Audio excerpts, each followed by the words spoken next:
कर पाएंगे। नाउ यहां से अब आगे, लेकिन कल क्या हुआ था जी, कल क्या हुआ था, और जिस विषय पे मैं कम से कम 5 कटेड वीडियो या एडिट वीडियो यूट्यूब पे अपलोड कर चुका हूं। एक है टोटल कंप्लीट 1 घंटे के ऊपर का टीचिंग एपिसोड, फिर बीच में जो इंपॉर्टेंट चीजें उसको एडिट करके मैंने जो है यूट्यूब पे कम से कम टोटल 4 और इसको जो ओरिजिनल है 5, ऐसे 5 वीडियो बनाए हैं। अगर आपने नहीं देखा है मैं रिक्वेस्ट करता हूं उसको देख ले। लेकिन कल मैं यहां पर आकर रुक गया था कि बहुत बड़ी षड्यंत्र शैतान ने रची है अविश्वासियों के लिए, और जिसको समझना होगा विश्वासियों को भी और अविश्वासियों को भी। अगर ये नहीं समझे दोनों ग्रुप के लोग तो गई भैंस पानी में, दूसरे शब्दों में बेड़ा गर्क हो जाएगा। तो सबसे पहली चीज हम सभी को यह समझना जरूरी है कि शैतान अपनी पूरी कोशिश कर रहा है कि हर युग में हर लोगों के लिए कैसे भी करके लोगों को रोके कि वे सुसमाचार पर विश्वास ना करे। और शैतान का सबसे बड़ा हथियार है मसीहों के लिए, और वह है डर, जिसको इंग्लिश में लिखा फियर। और मैं समझता हूं कि इसी का शिकार 99.9% अक्सर जो लोग हैं हो जाते हैं। और उनको डर किस बात का है? अगर हम बाहर निकले, क्योंकि ये शैतान का षड्यंत्र है अविश्वासियों के लिए कि वो सुसमाचार अविश्वासियों तक ना पहुंचे, उसका ये षड्यंत्र है, स्ट्रैटेजी है, रणनीति है। और उसने ऐसा डर डाला है अगर हम वचन सुनाएंगे तो दिक्कत हो जाएगी, पिटाई होगी, मारे जाएंगे, चीरे जाएंगे पत्थर से, आरी से, उबलते तेल में, या फिर न जाने कैसे कैसे। ऐसा सताव आया था यीशु पर, ऐसा सताव आया था पतरस पर, स्टीफन पर, फिलिप पर, पौलुस पर, पहली सदी पर, और जिसका जिक्र आपके इब्रानियों की किताब उसके 11वें अध्याय में कि किस तरीके से ओल्ड टेस्टमेंट के लोगों को, न्यू टेस्टमेंट के लोगों को, 21वीं सदी, माफ करें, एक सदी के लोगों को, और अब 21वीं सदी के लोगों को। तो सताव तब भी था, सताव अब भी है, और सताव यीशु के आने तक रहेगा। ये कॉन्सेप्ट, ये डिजाइन खुद परमेश्वर ने किया है। इतना कठिन और इतना सख्त और इतना मुश्किल रास्ता क्यों है? आज कुछ कुछ खुलासे अब यहां से भी होते चले जाएंगे। आप 550 लोग अभी जुड़ गए हैं, मैं रिक्वेस्ट करता हूं आखिर तक बने रहें। नाउ यूट्यूब वालों, आपको भी बहुत बहुत ध्यान से आज का जो मैसेज है सुनना है, और यदि आप कन्विंस होते हैं, आपको ठीक लग रहा है, तो दूसरों के साथ में आप लोग जरूर शेयर करें। इसलिए लिखा है कि अब यहां से आगे, नाउ सबसे पहले आपके बीच में वचन पढ़ देते हैं, कुछ आपके बीच में रखने जा रहा हूं, फिर उसके ऊपर आपको जो क्लैरिफिकेशन है या फिर खुलासे जो हैं वो एक एक करके करता चला जाऊंगा। नाउ फिर से देख लेते हैं, क्या सब कुछ ठीक है? आवाज, विजुअल,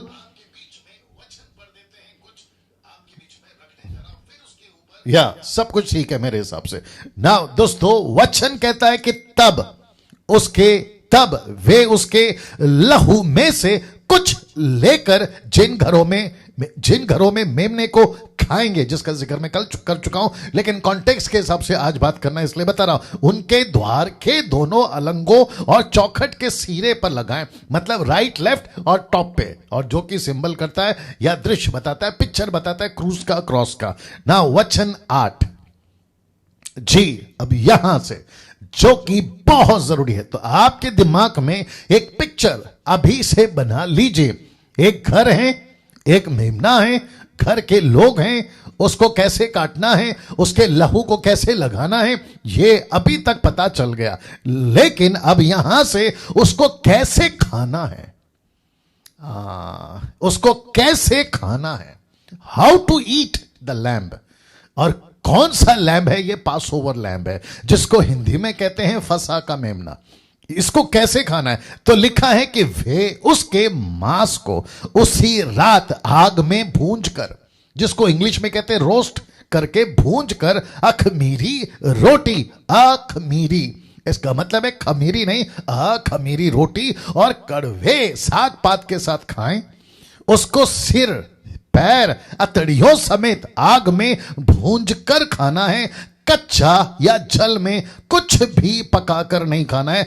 कच्चा का मतलब है रॉ, रॉ समझते, ना तो उबाला है और ना तो पकाया है, ना फिर आपने चूल्हे में उसको कुछ किया है, कच्चा रॉ, और साथ ही साथ बॉयल या उबाल कर नहीं खाना है, जल में नहीं खाना है। याद रखो, नहीं खाना कहता है। फिर वचन 10 कहता है और उसमें से कुछ बिहान तक ना रहने देना, मतलब उसका कुछ भी टुकड़ा मीट का, लैम के मीट का नहीं रहना चाहिए। और यदि कुछ बिहान तक रह भी जाए, दूसरे शब्दों में अगर आपने खाया है तो पूरा खाना है। और आपको कल मैंने बताया था कि अगर फैमिली मेंबर्स ज्यादा है तो पड़ोसी के साथ शेयर करें। अगर फैमिली मेंबर ज्यादा है तो एक मेमना पड़ोसी के हिसाब से एक्स्ट्रा लें, अगर कम है तो पड़ोसी के लोगों का एक्स्ट्रा लें। तो पड़ोसी को कैसे कनेक्ट किया था मैंने, आप इस बात को जानते हैं, अगर नहीं देखा तो देख लीजिएगा ना। फिर कहता है यदि कुछ बिहान तक रह जाए, मतलब कुछ सुबह तक रह जाए, तो उसे आग में जला देना। वाह इसका सबका खुलासा होगा। मैं वापस कहता हूं, उसके खाने की यह विधि है। वचन 11 कैसे खाना है कि कमर बांधे, पांव में जूती पहने, हाथ में लाठी लिए हुए उसे फुर्ती से खाना है। वह तो यहोवा का पर्व है, द फीस्ट ऑफ गॉड, यहोवा का पर्व है। तो इसका मतलब है अजीजों दोस्तों, इन सब का खुलासा होगा आज, अभी 1.5 घंटे के अंदर। तो फिर पूछूंगा क्या आप लोग तैयार हैं? जी, क्या आप लोग तैयार हैं? मुझे नहीं पता कि कुछ लोग शायद लेट आते हैं नौकरी से, बिजनेस से, मुझे नहीं पता, लेकिन मैं चाहता हूं बड़ी तादाद में आज आप लोग जुड़ें। और जिनको लेट जुड़ रहे हैं उनको कहना चाहता हूं कि जो छूट गया है आपसे, उसको जब अपलोड हो जाता है, रिक्वेस्ट करता हूं कि प्लीज उसको देख लीजिएगा, क्योंकि सब कुछ पूरा देखने पर ही या सुनने पर ही बात समझ में आती है ना। दोस्तों अब यहां से मैं फिर कहता हूं, एक एक चीज का खुलासा आपके बीच में करने जा रहा हूं। तो सबसे पहले फोटो देख लीजिए आप जी, सबसे पहले फोटो, एसी का रिमोट, सबसे पहले फोटो देख लीजिएगा। ओके नाउ आप देख सकते हैं यहां पर बहुत सारे लोग हैं, याजक है, साथ ही साथ में महायाजक है, और साथ में वो व्यक्ति है जिसको आप देख रहे हैं कि जिसने यीशु को भेदा था बरछे से। फिर आप एक तरफ देख रहे हैं कि अब्राहम की तरह पीछे कोई बैठा है। इन सब का अपना एक मतलब है जिसको मैं अभी आपके बीच में बताने जा रहा हूं। दैट्स ओके, चलेगा जी। सब कुछ आपके बीच में एक एक करके रखने जा रहा हूं। नाउ पिक्चर में आप ये भी देख लीजिएगा कि यहां पे मेमना है, यहां पे मेमना है, और बिल्कुल ठीक यीशु को क्रूस के ऊपर दर्शाया गया। और साथ ही साथ लहू, ये आप देख सकते हैं जो दरवाजों के दोनों अलंगों पर और चौखट पर लगाया गया था। इन सभी का खुलासा आज अभी 1.5 घंटे में होगा। तो 600 लोग जुड़ चुके हैं। मैं रिक्वेस्ट करता हूं आप सभी जो है आखिर तक बने रहेंगे ना। दोस्तों अब यहां से शुरू करने जा रहा हूं। याद रखो, अगर मैं मेमना कहता हूं तो उस वक्त का मेमना, और अगर मैं मेमना कहता हूं तो आपके दिमाग में यह भी होना चाहिए कि कौन सा मेमना, मतलब क्रूस वाला मेमना, यीशु की बात हो रही है। ओके, तो ओल्ड टेस्टमेंट, न्यू टेस्टमेंट का मेमना, इन सब को मैं एक एक करके रखने जा रहा हूं। तो मैं फिर पूछूंगा क्या आप तैयार हैं? चलिए ओके नाउ, सबसे पहला लिखा है मेरा मेमना, फिर लिखा है तुम्हारा मेमना, और फिर लिखा है हमारा मेमना। आप चकरा गए अभी, और आपने कभी भी इसको इस एंगल से नहीं देखा होगा, मुझे ऐसा लगता है। मैं गलत भी हो सकता हूं। Amazing amazing amazing. फिर से कहता हूं दोस्तों, आप जितनी तादाद में जो है जुड़ सकें, फोकस कर सकें, आपको करना होगा। और जो मीट मटन मैं खिला रहा हूं उसको जितना डाइजेस्ट कर सकते हैं, ले सकते हैं, अपने प्लेट में ले लीजिए, मजा आएगा। बाकी की चिंता मत करिए, पवित्र आत्मा है हमारे बीच में। फिर से वापस आता हूं, सबसे पहला मेरा मेमना, उसके बाद में तुम्हारा मेमना, फिर लिखा है हमारा मेमना। ये क्या है पास्टर डैनियल? अभी आपको बताता हूं। और फिर जब चौथा आएगा, जो कि मैंने यहां नहीं रखा है, मैंने लास्ट में रखा है, लेकिन आपको फिलहाल मेमना, इसका मतलब है परमेश्वर का मेमना, जिसका जिक्र प्रकाशित वाक्य 13 का 8 में लिखा है। क्या लिखा है जानना चाहोगे? लिखा है कि जिनके नाम उस मेमने के शब्द को ध्यान दीजिए, उस मेमने के जीवन की पुस्तक में लिखे नहीं गए जो जगत की उत्पत्ति के समय से घात हुआ है। पृथ्वी बनी भी नहीं थी, आदम पैदा नहीं किया गया था, दूसरे शब्दों में क्रिएट नहीं किया गया था। आप और हम हिंदू, मुस्लिम, सिख, ईसाई, बुद्धिस्ट, पारसी, आदिवासी, जैन, ये वो, अमीर, गरीब, ये पैदा भी नहीं हुए थे।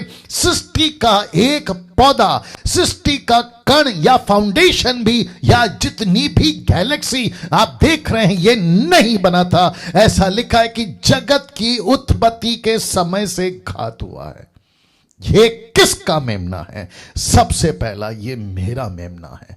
कौन कहता है? ये परमेश्वर कहता है कि जगत को बचाने के लिए सृष्टि की नींव डालने से पहले इस मेमने को, जिसका नाम है यीशु, जिसका नाम है ईसा अलैहिस्सलाम, जिसका नाम है यस्तूस, यशुआ, जिसका नाम है जीसस क्राइस्ट, ये सृष्टि के पैदा होने से पहले घात किया गया। इसको घात किया गया मतलब इसकी बलि की गई है। अब आप सोच के देखिए, कितना सच्चा और कितना सटीक और कितना अद्भुत यीशु है, जिसको विश्वास करना ही होगा हर इंसान ने। बीच में धर्म को मत लाइए, लकड़ी और पत्थर को मत लाइए। जिस यीशु की मसीहत बात करती है, डैनियल राज बात करता है, वो लकड़ी और पत्थर के तुम्हारे देवी देवताओं से लाखों गुना ऊपर है, लाखों गुना ऊपर है। आप और हम कल्पना तक नहीं कर सकते हैं कि यीशु, जिसकी मैं अभी बात कर रहा हूं, जिसको आप लोग अभी सुन रहे हैं 680 लोग, मैं रिक्वेस्ट करता हूं, बात को समझिए, धोखे में मत आइए, क्योंकि लूसीफर की युक्ति, लूसीफर का प्लान है कि कैसे भी करके मानव जाति को यीशु से दूर रखे। जिसको यीशु, माफ करे, जिसको परमेश्वर कहता है ये मेरा मेमना है, जिसको मैंने तुम्हारे लिए दिया है। तो दूसरा शब्द क्या है? तुम्हारा मेमना। कहां लिखा है? अभी आपको बताते हैं।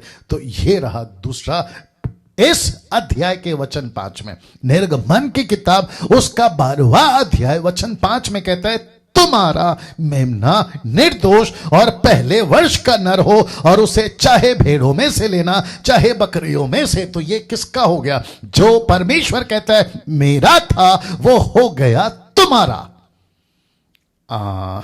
वापस आते हैं, परमेश्वर कहता है कि जो मेरा था वो हो गया तुम्हारा, इसलिए लिखा है कि तुम्हारा मेमना मैंने उसको दे दिया है। इसलिए क्रूस के ऊपर यीशु कहता है, एली एली लमा सबक्तनी, हे मेरे परमेश्वर, हे मेरे परमेश्वर, तूने मुझे क्यों छोड़ दिया? तो जिसको कहता था ये मेरा मेमना है, उसको परमेश्वर कहता है कि लो अब्राहम, क्योंकि अब्राहम ने पूछा, माफ करे, इसहाक ने पूछा अब्राहम से, अपने पिता से, कि सब कुछ ठीक है, लकड़ी है, आग है, सब कुछ है, हथियार है, सब कुछ है, लेकिन वो मेमना कहां है? Where is the lamb? वो मेमना कहां है? तो अब्राहम का एक स्टेटमेंट था, उसने कहा कि परमेश्वर उपाय करेगा, परमेश्वर उपाय करेगा, मतलब परमेश्वर अपना मेमना दे देगा। और यूहन्ना की 3:16 में क्या लिखा है दोस्तों, अजीजों, परमेश्वर के लोगों, यीशु को मानने वालों, और आप जितने 700 लोग अभी देख रहे हैं, मैं आपको भी कहना चाहता हूं, यूहन्ना 3:16 कहता है कि परमेश्वर ने जगत से, हिंदू से, मुस्लिम से, सिख से, बुद्धिस्ट से, पारसी से, ईसाई से, अमेरिकन, अफ्रीकन, यूरोपियन, जापानीज, इन सब से इतना प्यार किया कि उसने अपना इकलौता मेमना दे दिया, दूसरे शब्दों में बेटा दे दिया। अब बताइए आप, तो जिसको कहता है मेरा मेमना, उसको कहता है कि अब ये तुम्हारा मेमना है। ये हो गया दूसरा। दोस्तों तीसरा देने जा रहा हूं, जिसको पौलुस कहता है 1 कुरिन्थियों 5:7 में, क्योंकि हमारा फसह का मेमना यानी यीशु मसीह हमारा। तो अब ये क्या हो गया? जिसको परमेश्वर कुछ इस तरीके से बताता है कि जो मेमना का प्रोफेसी था यीशु के बारे में, यीशु क्रूस पे मरा और वही अब लाइन ऑफ जूडा, बब्बर शेर बन गया है, और जिसको पौलुस कहता है कि अब ये हमारा मेमना है। तो जिसको परमेश्वर ने कहा मेरा है, जिसको फिर कहा इस्राएलियों ये तुम्हारा है, और पौलुस कहता है कि ये हमारा है। अब आप चौथा देखिए क्या आ रहा है। अमेजिंग। मैं रिक्वेस्ट करता हूं कि आप लोग टाइप करके बताते जाएं आपको कैसा लग रहा है, कैसी बातें आपके अंदर यहां पर हो रही है। मैं फिर कहता हूं कि आप लोग धन्य लोग हैं जिसको लूसीफर ने किसी पास्टर के कान में यह बात डाल दी है कि चर्च में अनाउंसमेंट करो कि डैनियल राज की वीडियो को ना देखे। फंस गए बेचारे, उनके चर्च के लोग फंस गए। और वो पास्टर जिसने अनाउंसमेंट किया वो जबरदस्त शैतान के ट्रैप में है, क्योंकि लूसीफर नहीं चाहता ऐसी बातें, ऐसी खुलासा उनके चर्च के लोग भी सुने। बट मैं चर्च के लोगों को कहना चाहता हूं, वो पास्टर को तो मैं रोक नहीं सकता, लेकिन आपकी बुद्धि कहां गई? अगर कल को पास्टर कहेगा कि यीशु को छोड़कर किसी पत्थर की पूजा करो, जैसे हारून ने कहा कि यहोवा को छोड़कर गाय के बच्चा की पूजा करो, तो क्या तुम करोगे जैसे उन्होंने किया और 3000 मर गए? 3000 मर गए। मेरा प्रश्न है, इसलिए कहते हैं ना इंग्लिश में, follow your pastor if he follows his master. तो प्रश्न है ना भैया, मुझे दया आती है आप लोगों के ऊपर जिनको यह कहा जाता है व्हाट्सएप के ऊपर, फेसबुक के ऊपर, मैसेंजर के ऊपर, मुझे नहीं पता क्यों सबसे ज्यादा एक साल में ये लॉकडाउन के दरमियान में जब से मैंने वीडियो बनाना शुरू किया फेसबुक, यूट्यूब, सोशल मीडिया के ऊपर, लूसीफर का रडार समझते ना, लूसीफर का रडार मेरे ऊपर आ गया, लूसीफर का कैमरा मेरे ऊपर आ गया और कहने लगा कि मसीह की दह अगर उन्नति करेगी तो डैनियल राज के वीडियो से करेगी, इसको स्टॉप करो। तो कैसे स्टॉप करेगा? मेरे पास डायरेक्ट नहीं आ सकता, उसकी औकात नहीं है, लेकिन वो क्या करेगा, ऐसे अपने लोगों को तैयार करेगा और व्हाट्सएप पे मैसेज भेजे जाते हैं कि डैनियल राज की वीडियो हमको फॉरवर्ड मत करो, उसकी वीडियो को मत देखो। अरे बाप रे, क्या क्या नहीं बोलते। बट मैं फिर कहता हूं कि तुम लोग फंस गए हो, बहुत बड़ा ट्रैप है, फंस गए हो। और इसलिए फिर कहता है परमेश्वर, अब अपने मुद्दे पे आ रहा हूं, फोकस करिएगा इस मुद्दे पे आ रहा हूं जो कहता है कि हमारा फंसा जो मसीह है, ऐसा क्यों? पौलुस ने कहा, पौलुस कहता है एक वक्त था ये परमेश्वर का था, कहता है मेरा मेमना, रख देता हूं, कहता है मेरा मेमना। फिर एक वक्त था, कहता है ये तुम्हारा, इस्राएलियों को कहता है ये तुम्हारा मेमना है। लेकिन जैसे ही यीशु क्रूस पे मर गया, जैसे ही ये मेमना क्रूस पे मर गया और सिंहासन पर बैठ गया बब्बर शेर की तरह, लाइन ऑफ जूडा की तरह, तब पौलुस को यह प्रकाशन पवित्र आत्मा ने दिया कि जो मेरा था इस्राएलियों का तुम्हारा हो गया, यानी कि एक जाति का हो गया, एक राष्ट्र का हो गया। उसी मेमने को परमेश्वर की आत्मा पौलुस के द्वारा कहता है, कहो पूरी दुनिया को अब ये हमारा हो गया है। क्या गजब की बात परमेश्वर दोस्तों यहां पर कर जा रहा है। ये अब आपका और हमारा हो गया है, ये मेमना सबका हो गया है। और पौलुस कहता है ये हमारा हो गया नाउ, लेकिन अब आपको एक कदम और आगे जाना है। एक कदम, ये है चौथा, मैंने पहले नहीं डाला लेकिन मैं उसको सस्पेंस में रख रहा था। ये रहा चौथा। जानना चाहते हो इसी मेमने ने क्या किया है? जो वक्त था मेरा, फिर हो गया तुम्हारा, फिर हो गया हमारा। अब क्या कहता है? एक कदम आगे कहता है मेरा, तुम्हारा, हमारा से बढ़कर वो आ गया है, मैं पे आना होगा। लिखा है अब ये मैं, मेरा मतलब अब ये मैं, इसलिए लिखा है मैं और यीशु ब्रैकेट में मेमना। आप नहीं समझे, मेरा था, तुम्हारा है, हमारा है। अब आपको कहना है कि ये मैं और यीशु की बात है। मैं रिपीट करता हूं, ये मैं और यीशु की बात हो रही है।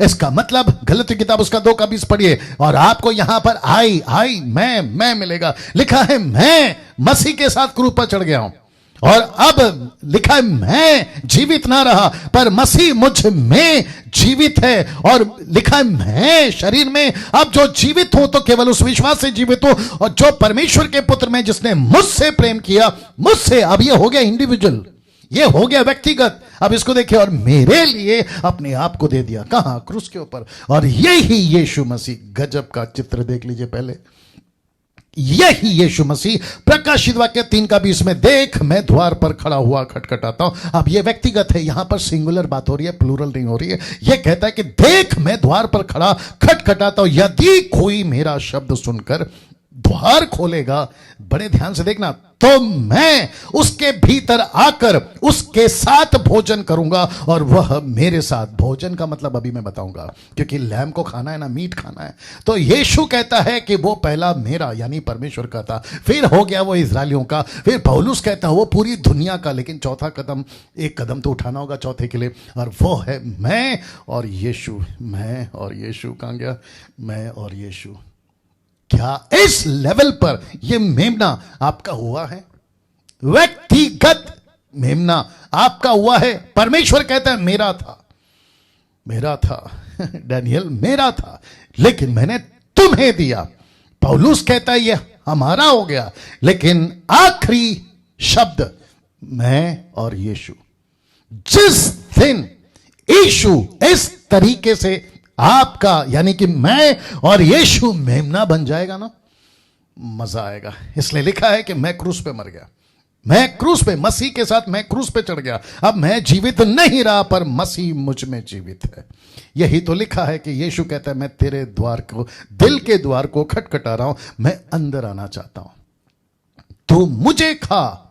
मैंने खुद को तुझे दे दिया है, ताकि लिखा है ना कि यूहन्ना की किताब उसका 6वां अध्याय, अगर आप 50 से आगे पढ़ोगे, आई थिंक 63 में लिखा है कि जो कोई मेरा मांस खाएगा, मेरा लहू पिएगा, उसमें जीवन है। सी, अब बताइए आप, तो इसका मतलब क्या हुआ? जो मेरा था, प्रभु कहता है मैंने दे दिया तुम्हारे को। जो तुम्हारा था, पौलुस कहता है वो हमारा हो गया। और ये जो मेरा, तुम्हारा और हमारे से अब ये हो गया व्यक्तिगत मैं और मेरा यीशु। मैं रिपीट करता हूं, मैं और मेरा यीशु। क्या गजब की चीज, क्या गजब की बातें परमेश्वर आज मुझको और आपको बता या सिखा रहा है। दोस्तों, मैं चाहता हूं कि इस तरीके से आपको यीशु को लेना होगा, और जिस दिन आप इस तरीके से यीशु को लोगे, ऐसा कुछ होगा। देखो क्या लिखा है मत्ती का 26 का 26 से 28 में, मैथ्यू 26 ऑनवर्ड्स लिखा है, तो यीशु ने रोटी ली, आशीष मांगकर तोड़ी, चेलों को देकर कहा, लो खाओ, यह मेरी देह है। रिपीट करता हूं, लिखा है यह मेरी देह, बॉडी, देह। फिर उसने कटोरा लेकर धन्यवाद किया, उन्हें तोड़कर दिया, उन्हें देकर कहा, तुम इसमें से पियो, क्योंकि यह वाचा का मेरा वह लहू है, जो बहुतों के लिए पापों की क्षमा के निमित्त बहाया जाता है, for the sake of sin. वाह, आप चित्र देख लीजिए। ऐसी घटना आज से 2020 साल पहले यीशु के उन 11 चेलों को उस अपर रूम में, उस एक कमरे के अंदर यह सीक्रेट रिवील हुआ था। यीशु कहता था, यीशु कहने की कोशिश कर रहा है, जिसको मैं आपके बीच में भी कन्वे कर रहा हूं, मैं किसी का मेमना था जो आदि से बलि हो गया था, वो था मेरा मेमना। परमेश्वर कहता फिर यही मेमना हो गया इजरायलियों के लिए, फिर यही मेमना हो गया पूरे जगत के लिए, जो आज भी चल रहा है। लेकिन मैं सबको कहना चाहता हूं, यीशु ये फेलोशिप चाहता है, कहता है कि तुम मुझे खाओ, मुझे इजाजत दो, ताकि मैं अंदर आकर तुम्हारे साथ में खाऊं। क्या इस लेवल पर Catholic, Methodist, CNI, Pentecostal, charismatic, Lutheran, brethren, main line, आप दुनिया की जितनी डिनोमिनेशन है, क्या इस लेवल पर आ गए? या फिर आपके लिए अभी भी यीशु मसीह क्रूस पर लटका हुआ है? क्या इस लेवल पर आ गए कि यीशु आपका मैं हो गया, यीशु आपका व्यक्तिगत हो गया, या फिर अभी भी गले में क्रूस और रोजरी लटकाकर घूम रहे हो? वाह दोस्तों, कैसा लग रहा है? क्या कभी ऐसा कहा आपने जैसा यीशु यहां कह रहा है, लो मेरी संगति करो ना? दोस्तों, ये चित्र देख लीजिए। अब ये आपका अपना मेमना है, अब इसको कैसे खाओगे? ये आपका अपना मेमना है, जिसको परमेश्वर ने मूसा के द्वारा कहा कि एक परिवार के प्रति एक मेमना। उस वक्त में ऐसा प्रकाशन उनको नहीं मिला, क्योंकि नहीं लिखा था। तो उनको यह बताने के लिए कि जो मेरा मेमना था वो मैंने दे दिया तुमको, यानी तुम्हारा। फिर पौलुस कहता है हमारा, लेकिन आज आपके बीच में रख रहा हूं उसी मेमने को जो सिंबॉलिक है, अपोक्लिप्टिक है, जो आपको पूछ रहा है कि अब ये मैं मेरा हो गया, मैं यीशु का हो गया, यीशु मेरा हो गया, अब आप इसको कैसे खाओगे? आइए देखते कैसे खाओगे। और कैसे खाना चाहिए और कैसे इस मेमने को अपने जीवन में लेके चलना चाहिए। बहुत ध्यान से सुनिएगा, आपके बीच में अद्भुत चीजें रखने जा रहा हूं। पहला कुरिन्थियों 11 का 23 से 25 लिखा है, पौलुस कहता है, लिखा है क्योंकि यह बात मुझे प्रभु से पहुंची। कौन प्रभु? यीशु। कहां? जब पौलुस जा रहा था ना दमिश्क में, तो उसके ऊपर रोशनी पड़ी और इब्रानी भाषा में, नॉट जिब्रिश भाषा में, इब्रानी भाषा में पौलुस से परमेश्वर यीशु मसीह ने बातें की। तुम यहां पे बैठ जाओ सलोमी। उसने बातें की और उसने कहा, यह बात कौन सी बात? यीशु के इस घटना की बात, इस घटना की बात।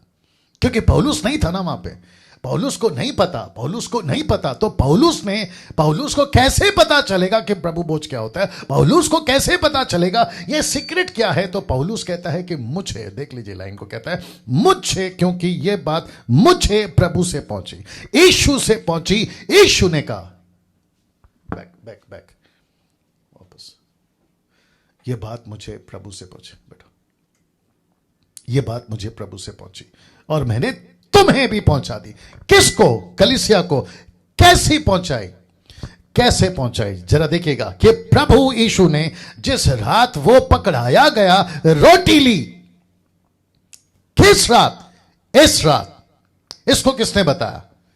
यीशु ने खुद बताया। तो यीशु कहता है कि जिस रात वो पकड़वाया गया, इसको कौन बता रहा है? यीशु खुद बता रहा है। पकड़वाया गया, रोटी ली, धन्यवाद करके उसे तोड़ी और उससे कहा कि ये मेरी देह है जो तुम्हारे लिए, मेरे स्मरण के लिए यही क्या करो। और याद रखो, उस वक्त में पतरस ने लेटर नहीं लिखी थी।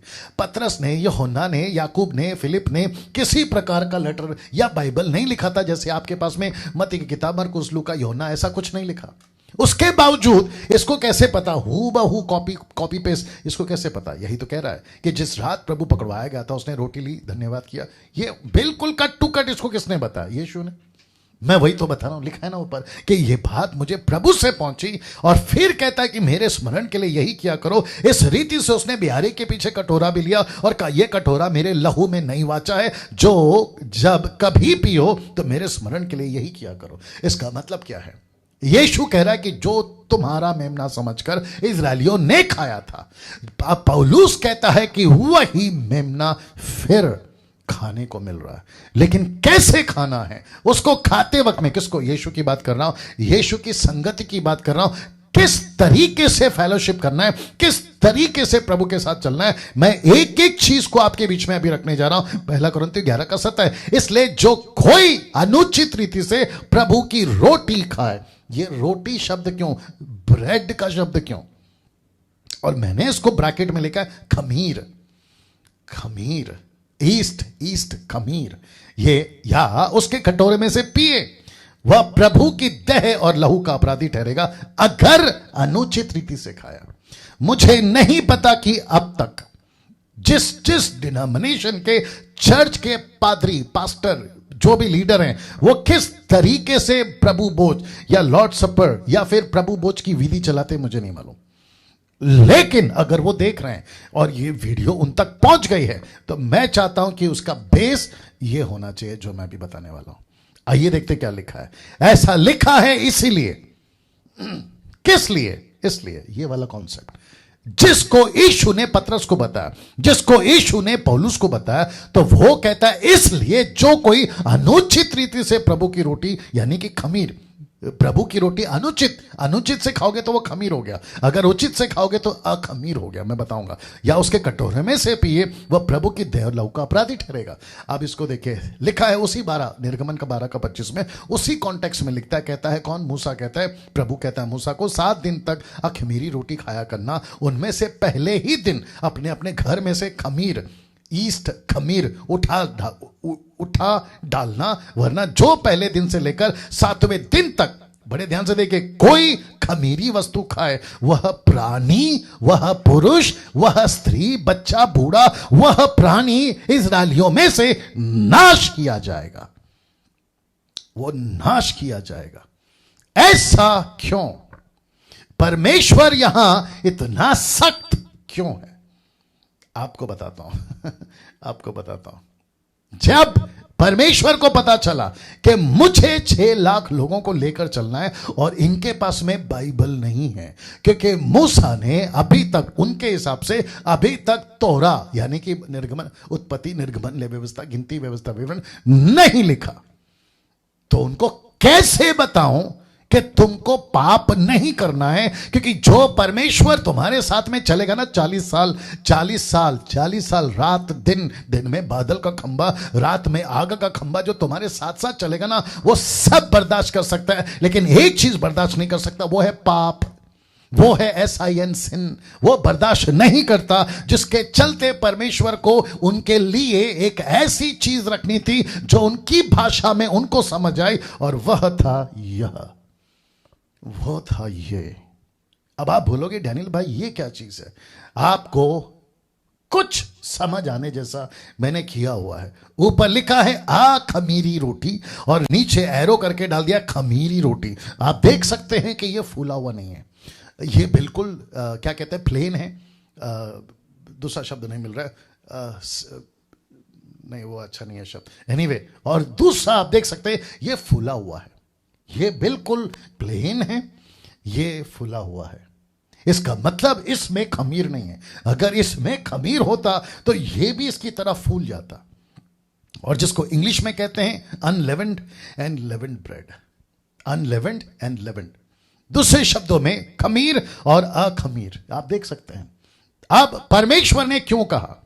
परमेश्वर ने कहा इस्राएलियों को बताओ कि ऐसी वस्तु जो रोटी को फुला देती है, जो ब्रेड को फुला देती है, जो पूरे के पूरे, यीशु ने कितनी बार कहा, पतरस ने कितनी बार कहा, पौलुस ने कितनी बार कहा, मूसा ने कितनी बार कहा, खमीर खमीर खमीर।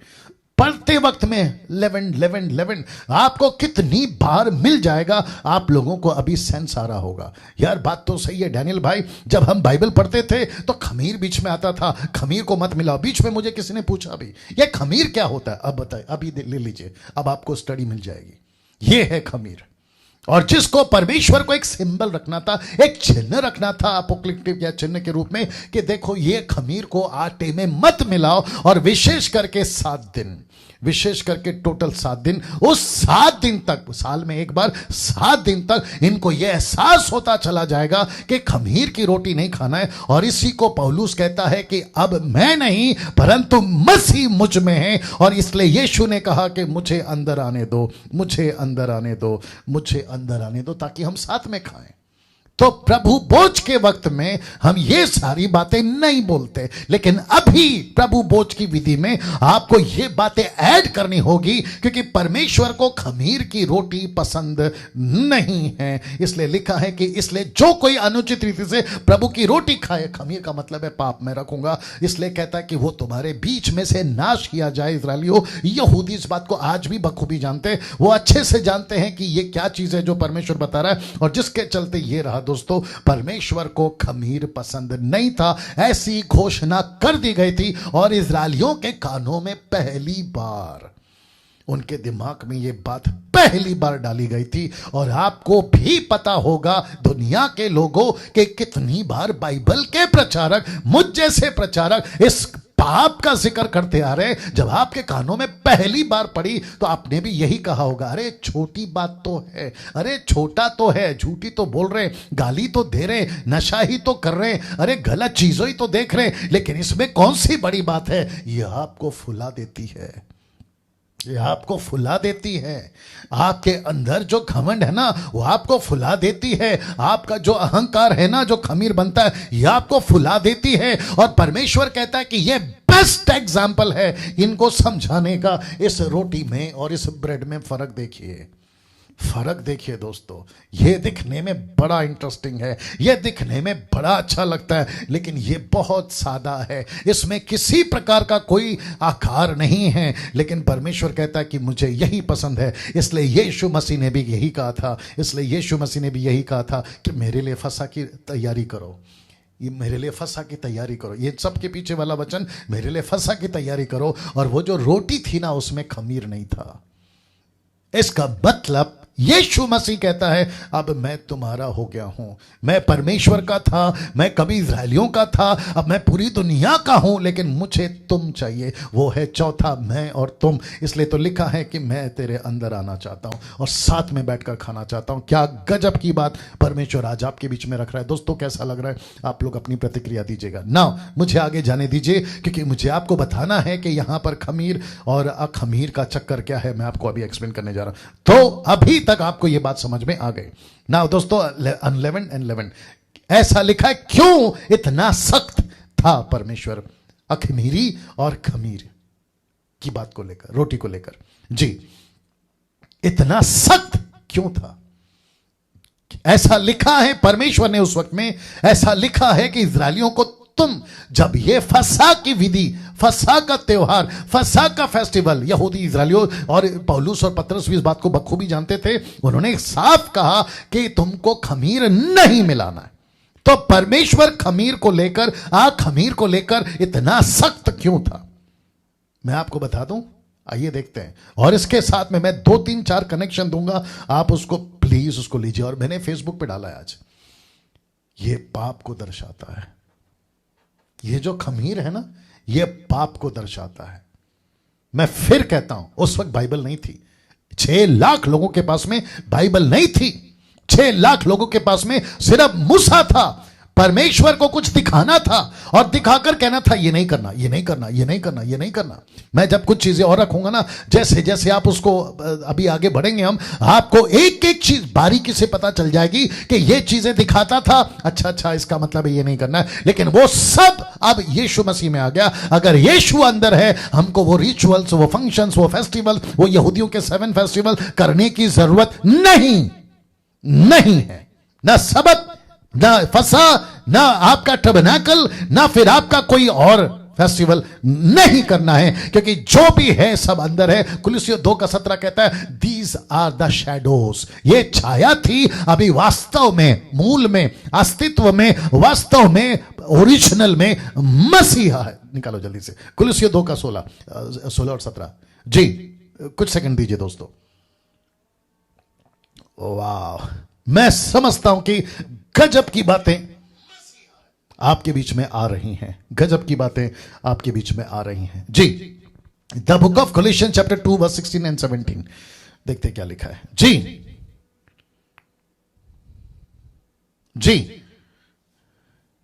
ओके, इसलिए वचन 17 पढ़ लेते दोस्तों। कोलोसियंस 2:17 लिखा है क्योंकि ये सब आने वाली बातों की छाया है, पर मूल वस्तु मसीह की है। ये बातें कौन सी बातें? यहूदियों की फेस्टिवल, ये सारा जो उस वक्त में था, फसा, आपका खमीर, जो रोटी बाहरी तौर पर। इसलिए यीशु ने कहा कि जो बाहर से अंदर जाता है वो मनुष्य को अशुद्ध नहीं करता, लेकिन जो अंदर से बाहर जाता है वो मनुष्य को अशुद्ध करता है। मैं उसके ऊपर अभी नहीं जाना चाहूंगा, समझदार को इशारा काफी है। दोस्तों मैं फिर कहता हूं, कुछ चीजें आपको समझना बहुत जरूरी है, बहुत जरूरी है। क्योंकि लिखा है कि इतना सख्त परमेश्वर क्यों था, इतना सख्त परमेश्वर क्यों था अखमीरी और खमीरी रोटी को लेकर? यह पाप को दर्शाता है। क्या क्या पाप या क्या क्या खमीर आज मसीह की देह में घुस रही है, और उसी देह में आपका यीशु है, उसी देह में आपका यीशु है, उसी देह में आपका यीशु है, उसी देह में आपका यीशु है। यीशु को रखकर आप खमीर कैसे मिला सकते हैं? यीशु को दिल में लाकर आप खमीर कैसे मिला सकते हैं? और अगर आपने खमीर डाल दिया ना, ये फूल जाता है, ये खमीर फूल जाता है, ये फूल जाता है। फिर ऐसा होता है कि आपके अंदर यीशु कम दिखता है और पाप ज्यादा दिखता है। आइए बताता हूं कैसे। मैं वापस कहता हूं इतना सख्त क्यों था, क्योंकि यह पाप को दर्शाता है। व्यभिचार का खमीर, नशा का खमीर, लालच का खमीर, संसारिक बातों का खमीर, पॉर्न वीडियोस का खमीर, मूर्ति पूजा का खमीर, तुम ये सब खमीर अपने अंदर, ईस्ट अपने अंदर घुसा लेते हो और वो फूल जाता है। अभी आपको फोटो दिखाया था ना, मैं वापस पीछे नहीं जाना चाहता हूं, वो फूल जाता है। एक काम करता हूं, चला ही जाता हूं, फूल जाता है। ये फूल जाता है। फिर यीशु छोटा हो जाता है आपकी जिंदगी में, यीशु का महत्व कम हो जाता है, यीशु की इंपॉर्टेंस खत्म हो जाती है, यीशु का डर आपके अंदर से चला जाता है। फिर आपको ऐसा लगता है कि क्रिश्चियनिटी एक मजाक है, चलता है, पादरी, पास्टर, चर्च का लोग ये सब चलते हैं। अरे कोई बात नहीं, बाइबल में क्या लिखा है? क्योंकि खमीर आपके अंदर फूल गया है, खमीर आपके अंदर फूल गया है और यीशु आपके लिए छोटा हो गया। इसलिए कुछ लोग जब पाप करते हैं ना, कुछ लोग जब पाप करते हैं उनको एहसास नहीं होता, उनकी जमीर उनको नहीं कोसती, वो गलत वीडियो देखे जमीर नहीं कोसता। और फिर ऐसे भी कुछ लोग हैं जो अपने आप को मसीह तो कहते हैं, चर्च के pastor, reverend, bishop, apostle, profit कहते हैं, वर्शिपर कहते हैं, म्यूजिशियन कहते हैं, लेकिन ऐसी सारी खमीर अपने अंदर घुसाते और उनको एहसास तक नहीं होता और रात को आराम से सो जाते हैं। और फिर पुलपिट पे गाना भी गाते कि तू पवित्र है, पवित्र है, फिर से आग बरसादा, रूहे पाक खुदावंद आजा। ऊपर से परमेश्वर बोलता है कैसे आओ, क्योंकि मैं कब का तुझे छोड़कर जा चुका हूं, मैं कब का तेरे अंदर से निकल गया हूं, क्योंकि तेरा खमीर फूल गया है, तेरा खमीर फूल गया है, तेरा खमीर फूल गया है, मतलब वो बड़ा हो गया है। याद रखो, पाप जैसे खमीर है ना, आप आटे में लीजिए, मुझे रेफरेंस याद नहीं आ रहा, यीशु मसीह ने कहा कि एक औरत, एग्जाम्पल दे रहे थे, उसने कहा ये वो उस की तरह है कि एक औरत आटे को गूंथती है और थोड़ा सा खमीर मिलाती है, लेकिन गूंथते गूंथते गूंथते उसको पीसते पीसते पूरा आटा खमीर बन जाता है। एक वक्त था आपको डर था, यार मैं गलती कर रहा हूं, यार मुझसे गलती हो रही है, इन सारी चीजों को, लेकिन यही गलती जो आपको पहले कोसती थी, आपको पहले तकलीफ देती थी, आपको बेचैन कर देती थी, आप जरा सा वीडियो गलत देख लेते थे, आपको तकलीफ हो जाती थी, लेकिन अब ऐसा हो गया कि आप बिंदास हो गए, आपको किसी का डर नहीं है, क्योंकि खमीर फूल गया है। अब आ रही है बात समझ में? खमीर फूल गया है। और आपको पता है पौलुस क्या कहता है? माय गुडनेस, पौलुस कहता है, मैं रखने जा रहा हूं, मजाक में नहीं लेना, यीशु की रोटी, यीशु का मांस मजाक में नहीं लेना, अगर यीशु अंदर है मजाक में नहीं लेना। इस वीडियो को मैं फिर कहता हूं, जितने 855 लोग देख रहे हैं उन सभी को कहना चाहता हूं, जितना हो सकता है इसको शेयर करिए, कभी लाइव चलाइए, एडिट करके डालूंगा। मैं चाहता हूं कि क्रिश्चियनिटी मसीह की तह में ये घुस नहीं पाए। और यही वजह है कि कुछ लोग कहते हैं डैनियल राज की वीडियो मत देखो, क्योंकि ये ट्रैप में फंस गए, शैतान के फंदे में फंस गए, क्योंकि शैतान को अच्छे से पता है अगर ऐसी बातें मसीह के देह में चली गई तो मसीह की देह एक हो जाएगी, मसीह की देह तैयार हो जाएगी और फिर मेरा जो इलाका है वो खाली हो जाएगा। उसको भी ये बात पता है, लेकिन मैं चाहता हूं कि आपको मैं ये बता दूं, आपको ये होशियार करने के लिए कि आप बहुत बड़े फंदे में फंसने से बचिए, ट्रैप में फंसने से बचिए। आपको निकलना होगा, जैसे इस्राएलियों को परमेश्वर ने कहा तुमको इजिप्ट से निकलना होगा, आपको ऐसे ट्रैप से निकलना होगा। बात यहां डैनियल राज की नहीं है, बात यहां मसीहा की है। फर्क इतना है कि तभी मूसा था जो बोल रहा था, आज ये डैनियल है जो बोल रहा है। बाकी परमेश्वर जाने और इस्राएली जाने, कलीसिया जाने और यीशु जाने, मैं तो केवल मात्र आवाज हूं। मैं तो सड़क पर जॉन द बैप्टिस्ट की तरह चिल्लाने वाला और फिलिप की तरह खोजा को चिल्लाने वाला, मैं केवल एक इंस्ट्रूमेंट हूं, साधन हूं, दैट्स इट। बाकी वो और आपकी कलीसिया, परमेश्वर की कलीसिया। मैं एक ऐसी चीज आपके बीच में रखने जा रहा हूं, अगर आपने खमीर मिला दिया, देखो क्या लिखा है, क्योंकि जो खाते पीते समय प्रभु की देह को ना पहचाने। आप प्रतिदिन, प्रति सप्ताह, प्रति महीना, क्योंकि जो खाते पीते समय प्रभु की देह को ना पहचाने वह इस खाने और पीने से अपने ऊपर दंड लाता है। जैसा लिखा है ना, वो पृथ्वी में से नाश किया जाए, वो इस्राएलियों में से नाश किया जाए। लिखा है कि नहीं लिखा है? अगर कोई खमीर खा लेता है, अगर कोई पाप कर लेता है तो उसको नाश कर दो। लिखा है कि नहीं लिखा है? और यही चीज परमेश्वर का दास पौलुस कहता है, ये बात मुझे प्रभु से पहुंची कि अगर खाते पीते समय अगर कोई मेरी देह की तरफ ध्यान ना दे, मुझे ध्यान ना दे, मेरे प्रभु भोज पे ध्यान ना दे, मुझे ना पहचाने। अभी आपको पहचान करा दी कि यीशु कौन है, अब आप पहचान गए। आपको पहचान करा दी कि ये मेमना है, कैसे मांस को खाना है, अब आपको पहचान हो गई। इसलिए कहता है यदि वो ना पहचाने वो अपने पर दंड लाता है। और दंड क्या है? देखिए 3 तरीके से। सबसे पहला, इस कारण तुम में बहुत से निर्बल, दूसरा रोगी, कमजोर और बीमार, कमजोर और बीमार। तीसरा सुनना चाहोगे? बहुत से सो भी गए, दूसरे शब्दों में मर गए। मर गए। मसीहों के लिए जब कोई मर जाता है, बाइबल एक लैंग्वेज यूज करती है कि वो सो गए, इसलिए लाजर के लिए भी बोला कि लाजर सो रहा है, जबकि यीशु ने बाद में क्लियर किया कि वो मर गया। बेटी को भी कहा कि वो सो रही है, याद आ गया आपको। और पौलुस कहता है कि जो मसीह में सो जाते हैं, तो लिखा है कि जो मसीह में खमीर मिलाते हैं वो मर जाते हैं, यही लैंग्वेज यूज किया। उसने कहा कि वो सो गए, वो मसीह में सो गए। बहुत से सो भी गए, एक सबसे पहला तुम कमजोर, दूसरा रोगी, तीसरा तुम सो गए। और ऐसे, अब जरा लीजिए, मजा आएगा आपको, और मुझे तो गुस्सा भी आ रहा है, आपका देख लीजिए क्या है। और ऐसे निर्बल और ऐसे रोगी, ये दो तरह के क्रिश्चियन कभी पंजाब में तेल पानी खरीदते हुए मिल जाएंगे, पास्टरों से प्रार्थना करते हुए मिल जाएंगे, कभी पंजाब में, कभी गुजरात में, कभी कर्नाटका में, कभी तेलंगाना में, आंध्र प्रदेश में, कभी तमिलनाडु में, और कभी अफ्रीका के पास्टरों को जिसको डैडी पापा करके बुलाते हैं, और कभी अमेरिका में। प्रभु के दास प्रार्थना करिए, तुम खुद ही रोगी हो, तुमको प्रभु ने रोगी किया, तुमको प्रभु ने निर्बल किया। क्यों? क्योंकि तुमने मसीह की देह को नहीं पहचाना, इसलिए तुम्हारा नाश होना तय है, तुम्हारा नाश होना तय है।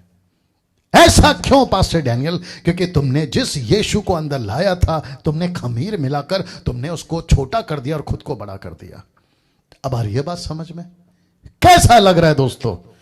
मुझे टाइप करके बताते जाएं, कैसा लग रहा है? क्या यहां अभी कुछ हो रहा है? मुझे कभी कभी कॉल आते, कहते हैं पास्टर डैनियल, मैं विश्वासी हूं 5 साल का, मैं विश्वासी हूं 12 साल का, मैं विश्वासी हूं 40 साल का, लेकिन मुझसे कुछ चीजें छूट नहीं रही हैं। अब मुझे बताइए, परमेश्वर कहता है कि जो मसीह की देह को खाते वक्त में ना पहचाने, ऐसा लिखा है कि वो निर्बल, रोगी और बहुत से सो भी गए हैं। यदि हम अपने आप को जांचते तो दंड ना पाते, तो तुमको ये सब देखकर, पढ़कर, पहचान कराकर अब दे रहा हूं, तो क्या तुमको जरा सा भी नहीं लगता यार ये क्या कर रहा हूं मैं? करंट को छूइए ना, जो बिजली का तार है ना, उसको छू के बताइए, मैं गलती से छू गया, तेरी बैंड बजेगी। फिर आप आग में कूद जाइए, फिर तुमको पता चलेगा। तुम ट्रेन के पटरी पे खड़े हो जाओ, फिर तुमको पता चलेगा। तो प्रभु का दास पौलुस कहता है कि खाते पीते, और यहां पे मूसा क्या खा रहा है? कह रहा है कि जिस मेमने को तुमने लाया है उसको कैसे खाना है। मेरी परमेश्वर की आत्मा की अगुवाई में ये सारी बातें आपके बीच में रखा है। डंके की चोट पे बोलता हूं कि डैनियल राज की एक वीडियो किसी के प्रचार से कॉपी पेस्ट मिल जाए, मैं फेसबुक पे आना बंद कर दूंगा। ये सब परमेश्वर के कुकर से पककर आपको देता हूं। रात भर झांकता हूं, स्लाइड्स बनाता हूं, स्पेलिंग को चेक करता हूं, आपके बीच में डिजाइन करता हूं, हाई रेजोल्यूशन के पिक्चर्स को ढूंढता हूं, तब जाकर आपके बीच में आता हूं। हाँ, और बीच में कुछ कुत्ते जो यूट्यूब पे भोंकते रहते हैं, कहते हैं कि डैनियल राज ने ऐसा बोला, वैसा बोला। ये अलग डिपार्टमेंट है इन लोगों का, और मेरे को अच्छे से पता है कि शैतान के बच्चे हैं, ये तो हरकत करेंगे, है ना। लेकिन आप लोग अभी उनको जवाब दे रहे हैं। मैंने कल एक वीडियो किसी ने भेजा था मुझे, मैंने उसमें देखा कि डिसलाइक इतने हैं कि पूछो मत, और लाइक इक्का दुक्का। उसकी वीडियो से ही पता चल गया कि इसको कितने लोग पसंद करते हैं। और मैं अप्रिशिएट करता हूं कि अब आप लोगों को परखना होगा, आप लोगों को परखना होगा। संसार का एग्जाम्पल अभी आ रहा है, दूं क्या नहीं दूं। मुझे किसी ने, जब मैं वर्शिप करता था, मुझे किसी ने मेरे व्हाट्सएप पे ढिंचैक पूजा, आपको शायद पता होगा ढिंचैक पूजा, एक छोटी सी वॉइस क्लिप भेजी। ढिंचैक पूजा यूट्यूब पे बहुत फेमस हुई थी, उसका वॉइस क्लिप भेजा और मुझे कहा कि देखो डैनियल भाई, मजाक में बोला, देखो डैनियल भाई क्या लड़की गाना गा रही। मैं जब उसको सुन रहा था, ना सुर का पता ना ताल का पता, लेकिन बाद में जब पता चला कि इसको लाखों लोग फॉलो कर रहे हैं, मैं उसको देखकर परेशान हो गया कि लाखों मिलियंस में उसको लोग देखते हैं। मैंने बोला इनका टेस्ट किधर गया? आप समझते हैं एक आदमी का टेस्ट होता है ना, किसको सुनना है, कैसे सुनना है। हम चाय भी पीते तो टेस्ट करके पीते, यार अच्छी बनी कि नहीं, शक्कर कम शक्कर ज्यादा। आ रही है ना बात समझ में? हद हो गई यार, आपके टेस्ट को क्या हो गया? कैसे भी वीडियो देखते हो, किसी को भी सुनते हो, कौन सा क्या बकवास कर रहा है, कौन क्या भोंक रहा है, उसको भी सुनते हो। आपके टेस्ट को क्या हो गया? बट अच्छे लोग भी हैं, मैं अप्रिशिएट करता हूं। दोस्तों वापस आ रहा हूं इस टॉपिक के ऊपर। ऐसा लिखा है कि अगर पहचान लेते तो तुम दंड ना पाते। ये देखिए लिखा ना, यदि हम अपने आप को जांचते तो दंड ना पाते।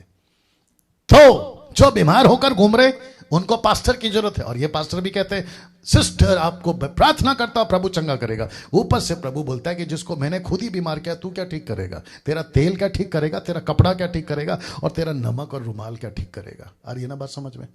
मसीह के देह के साथ खेलना बंद करिए ना। दोस्तों मैं वक्त का ख्याल रखूंगा, लेकिन मैंने जैसे कहा कि आज 9:30 तो पक्का बजेंगे। इसको देखिए। अब आप सोच रहे होंगे कि पास्टर डैनियल ये क्या चीज है, ये क्या चीज है। आप देख सकते हैं कि यीशु वहां है लाल कपड़े में, जो आधा कपड़ा उतरा हुआ है। ठीक उसके बगल में हाथ का इशारा करते हुए पिलातुस है, और ये जो महिला है ना मोहतरमा, ये उसकी पत्नी है, जिसको मैंने आपको हाईलाइट करके सिर्फ बताने के लिए, और ये एग्जैक्टली ऐसे ही दिखती है या दिखते हैं, ऐसा कोई गारंटी मैं नहीं देता, बट आपको कन्वे करना है, आपको समझाना है। आप जानना चाहते हैं पिलातुस की पत्नी को परमेश्वर ने क्या बातें करी? मत्ती 7:19, मैथ्यू 7:27-19 लिखा है कि जब वह कौन, पिलातुस, न्याय की गद्दी पर बैठा हुआ था, न्याय की गद्दी पर बैठा हुआ था, तो उसकी पत्नी ने उससे कहला भेजा कि तू उस धर्मी के मामले में हाथ ना डालना। तो ये जो शब्द है ना, जिसको मैंने ब्लैक से स्पॉट किया है, कहता है धर्मी, राइचस, धर्मी, हाथ नहीं डालना। क्यों पिलातुस, मिसेस पिलातुस, ऐसा क्यों? तो पिलातुस की पत्नी कहती है क्योंकि मैंने आज स्वप्न में उसके कारण बहुत दुख उठाया है। इसने क्यों दुख उठाया? इसने क्यों दुख उठाया? आप जानना चाहते हैं? इसका मतलब है कि पिलातुस ने सपना नहीं देखा, इसकी पत्नी ने सपना देखा। और बाइबल क्या कहती है? पत्नी कलीसिया को बताती है। तो कलीसिया को यह एहसास होना चाहिए कि जिस धर्मी को क्रूस पे मारा गया है वो मेरे पापों के लिए है, और मैं दुख किस लिए उठा रही हूं? ये कहता है क्योंकि यीशु मसीह धर्मी है, लेकिन मैं पापी हूं, और मैंने सपने में पूरा नहीं बताई, इसने पूरा सपना नहीं बताई, लेकिन जितना बताई उतना ही लिखा है लेखक ने। लेकिन बहुत कुछ बताया होगा जो हमारे पास में अभी बेपर्दा है, डिस्क्लोज नहीं किया गया। ये कहती मैंने सपने में दुख उठाया। क्यों? क्योंकि ये कहती है कि मेरे पापों की वजह से यह आदमी मर रहा है, मानव जाति के पापों की वजह से यह आदमी क्रूस पे मर रहा है, इसलिए लिखा है धर्मी और दुख। मैंने कनेक्ट किया इसको। क्या मतलब है हो सकता है दोस्तों? हम जब बाइबल को पढ़ते हैं तो क्यों इन छोटी छोटी बातों के ऊपर फोकस नहीं करते, जिसको पौलुस कहता है कि यदि हमने जांचा होता तो दंड नहीं पाते, हमने नहीं जांचा। और ये औरत कहती है कि ये जो आदमी है ना अभी जिसको तुम पकड़ के लाए हो, उसके मामले में अपना हाथ नहीं डालना, क्योंकि ये धर्मी है। क्यों धर्मी है? क्योंकि मैंने उसको स्वप्न में आज बहुत दुख उठाया। मैंने दुख उठाया। क्यों दुख उठाया? क्योंकि इस व्यक्ति ने मेरे एक एक पाप गिना दिए, इसने मेरे एक एक पाप बता दिए। आपके पीठ पीछे क्या करती थी, मैं जब जवान थी क्या करती थी, मैं जब शादीशुदा नहीं थी तब क्या करती थी, मेरे एक एक पाप इस व्यक्ति ने मुझे बता दिए। मेरे स्वप्न में आकर मैंने दुख उठाया, लेकिन तू इसको नहीं कुछ करना क्योंकि ये धर्मी है। और जब पिलातुस को पता चला तो जानते हो पिलातुस ने क्या कहा? यूहन्ना की किताब उसका 19:5 कहता है, तब यीशु कांटों का मुकुट और बेचैनी वस्त्र पहने हुए बाहर निकला, और पिलातुस ने उससे कहा, किससे कहा? यीशु की तरफ देखकर वहां के लोगों से कहा, देखो यह पुरुष, देखो यह पुरुष। ऐसा लैंग्वेज यूज किया। इंग्लिश में लिखा here is the man, MAN, man. ये देखो पुरुष। क्यों? क्योंकि पिलातुस ने इसके ठीक पहले इसको कोड़े मारने की आदेश दी। इसके ठीक पहले इसको जो है इतना भयंकर पीटा गया। तो पिलातुस ने कहा, पत्नी की बात को सुनकर उसने एनालाइज किया, उसने कल्पना किया, उसने जोड़ा बातों को। इतना मार खाने के बाद कोई आदमी नहीं बचता है। इतना मार खाने के बाद पीठ के पीछे मटन का टुकड़ा गिर रहा है। जैसे कहा गया ना कि तुमको इसको खाना है, अभी मैं कनेक्ट करूंगा, तुमको इसका मीट खाना है, आग में भूंज कर खाना है। आग किसको दर्शाती है? परमेश्वर के गुस्से को दर्शाती है। मैं आपको बता चुका हूं जलती झाड़ी के अंदर, बर्निंग बुश में, कि वो झाड़ी जल रही है और उसके अंदर परमेश्वर का दूत है। ये परमेश्वर का गुस्सा है। और इतना गुस्सा देखकर, क्योंकि ये धर्मी है, ये परमेश्वर का मेमना है, जो तुम्हारा फिर हमारा और ये पर्सनल अभी मेरा, मैं और यीशु हो गया। तो इसने पता लगाया और इसने कहा कि जिसको इतना पीटा है, अगर इसके पहले कितनों को पिटवा दिया, वहीं मर गए। क्रूस पे तो जाने तक का भी नौबत नहीं आया, ये वहीं मर गए। लेकिन अगर ये अभी भी खड़ा है, अगर ये अभी भी आ रहा है, इसकी पूरी पीठ लहू लुहान है, पूरा जहां से चलकर आ रहा था वो पूरा लहू गिरता हुआ आ रहा था, और जब खड़ा था तो आसपास में पूरा लहू का तालाब बन गया होगा। उसके बावजूद उसने जब देखा तो उसने कहा कि यस, बात तो सही है, अगर ये अभी भी टिका हुआ है, अगर ये अभी भी खड़ा हुआ है, तो ये देखो पुरुष, ये देखो पुरुष। आपको तीसरा कनेक्शन देता हूं, आपको तीसरा कनेक्शन देता हूं। मेरी हालत खराब हो रही है आपको ये बताते वक्त में, लेकिन मैं तीसरा कनेक्शन देता हूं। आप जानते हैं, एक ऐसा सोल्जर, एक ऐसा सेनापति जिसको पिलातुस ने भेजा था कि जाओ साथ में, क्योंकि वहां का कस्टम सिस्टम रूल था कि अगर किसी को क्रूस पे चढ़ाना है तो एक सिपाही का जो पूरी जिम्मेदारी लेता है उसको वहां खड़ा होकर, जब तक प्रोसेस पूरा नहीं होता, आदमी क्रूस पर मर नहीं जाता, वो प्रोसेस पूरा नहीं होता, इसको वहीं पे खड़े होकर देखना था। जानते उसने क्या कहा? जब यीशु ने चिल्लाकर, और ऐसा लिखा है, मैंने नहीं डाला, ऐसा लिखा है, जब उसने चिल्लाकर अपना प्राण त्याग दिया, ठीक इसके पहले वाला वचन, चिल्लाकर अपने प्राण त्याग दिया, और ऐसा लिखा है कि उसने लाउड चिल्लाया। किसने? यीशु मसीह ने जोरों से चिल्लाया। मैं आपको उसका कनेक्शन देता हूं। जिसको इतना पीटा गया हो, जो कम से कम 3 किलोमीटर तक अपना क्रूस जिस पे खुद लटकना है लेकर गया हो, जिसको खीले मारे गए हो 8-8 इंच के, जिसको पेट पे भाला भेदा गया हो, उसको छेदा गया हो, आपने देखा होगा फोटो, मैंने बता दिया था। ऐसा मौत को एक आदमी मर रहा है, और जिसकी सांस तक ठीक से नहीं आती, वो जो तड़प तड़प के सांस लेता है, वो इतनी जोर से चीख कर अगर बात कर पा रहा है, ये सब कुछ देखकर इसके मुंह से निकल गया। सूबेदार ने जो कुछ हुआ था देखकर परमेश्वर की बढ़ाई की और कहा, निश्चय यह मनुष्य धर्मी था, क्योंकि पत्नी ने कह दिया था ये धर्मी है, इसके ऊपर हाथ मत हटाओ, लगाओ, इसको हाथ मत लगाओ। दोस्तों, कैसा लग रहा है? वाह! क्या कभी जिस मेमने को खाने को बोला है उसके ऊपर इतना गुस्सा आग में पका कर खाओ? यह सब कुछ बीता इस आदमी के ऊपर, सब कुछ बीता इसके ऊपर, सब कुछ बीता है। कड़वा साग पात से खाना है, वो पीता है। ये ब्रेड है, कौन सा? अनलेवेंड ब्रेड है ये। यीशु ने क्या कहा? जगत की रोटी मैं हूं। कहा कि नहीं कहा? ये वो रोटी है। मेरा प्रश्न है, यही तो पौलुस कहता है, खाते पीते वक्त तुम उसको क्यों नहीं पहचान रहे हो? खाते पीते वक्त तुम उसको क्यों नहीं पहचान रहे हो? क्यों नहीं पहचान रहे हो? और लूसीफर यही तो चाहता है कि कलीसिया यीशु को ना पहचाने। मैं आपको डंके की चोट पे बता देता हूं, अभी ये प्रचार सुनने के बाद जो उल्टी सीधी वीडियो देखते हैं, ये सारा काम, ये सब जो करते हैं, व्यभिचार, नशा, लालच, संसार की बातें, पॉर्न वीडियो, मूर्ति पूजा, डंके की चोट पे कहता है, अगर तुम्हारा जमीर अगर जागा होगा तुम नहीं करोगे ये चीजें, और अगर फिर भी कर रहे हो तो तुम कुत्ते हो और तुम सूअर हो। और इससे क्या ज्यादा कह सकता हूं? तुम कुत्ते हो और तुम सूअर हो। अगर ये सब कुछ पहचानने के बाद भी, इतनी पहचान रखने के बाद फिर से वीडियो देख रहे हो, पॉर्न वीडियो, तुम कुत्ते हो, तुम सूअर हो। अगर तुम फिर भी गालियां बक रहे हो, तुम कुत्ते हो और तुम सूअर हो। अगर तुम फिर भी व्यभिचार का जीवन जी रहे हो, तुम कुत्ते हो और तुम सूअर हो। फिर भी घूस का पैसा खा रहे हो, तुम ब्याज का पैसा खा रहे हो, तुम भ्रष्टाचार में जी रहे हो, तुम सांसारिक जीवन जी रहे हो, प्रभु को कम और संसार को ज्यादा वक्त दे रहे हो, तुम कुत्ते और सूअर हो। इसलिए तो लिखा है, नहीं पहचानते, तुम अपने ऊपर दंड लाते हो, निर्बल, रोगी और सो गए हो। अब बताइए और क्या बोलूं मैं आपको? इस महिला का रिपोर्ट अगर ये आज जिंदा होती ना, तो मैं जो तड़प के अभी प्रचार कर रहा हूं उससे भयंकर प्रचार ये करती। और साथ ही साथ में पिलातुस को अगर आज का पास्टर बना दिया जाए तो ये पिलातुस गजब का प्रचार कर जाएगा, और ये सूबेदार को अगर आपका आज का बिशप बना दिया जाए तो ये गजब का प्रचार करेगा। बस फर्क इतना है कि उस वक्त में इन्होंने किया होगा, मैं उसको मना नहीं कर रहा हूं, लेकिन आप सोच के देखिए कि मसीहत को कैसे खाना था, कैसे कहा था मूसा ने। सब अपोक्लिप्टिक है। अब क्योंकि मुझे वक्त का भी ख्याल रखना है, 9:30 तक के ऊपर नहीं जा सकता क्योंकि बहुत कुछ है आज। अब बात करते हैं वापस इसी वचन की।